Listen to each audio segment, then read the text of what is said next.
माझं, चल माझ्या बरोबर. आतापर्यंत तू आपला संसार सांभाळलास, जबाबदारी घेतलीस, माझ्यावर प्रपंचाची आच शोधली नाहीस. आता मी आयुष्यभर केलेल्या परमार्थाचा परमोच्च आनंद घेण्याचा क्षण आला आहे. त्यामुळे तुला बरोबर नेणे हे माझे कर्तव्य आहे. माझ्या बरोबर चल, आपण दोघेही तो आनंद उपभोगू. मला नाही वाटत मला तिथे आनंद मिळेल.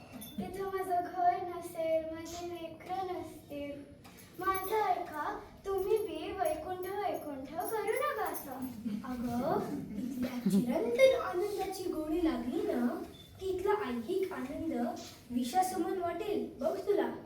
सगळं क्षुल्लक वाटेल. चल माझ्या बरोबर. आलं लक्षात, तुम्हाला कुठेतरी फिरायला जायचंय होय? जावा तुम्ही.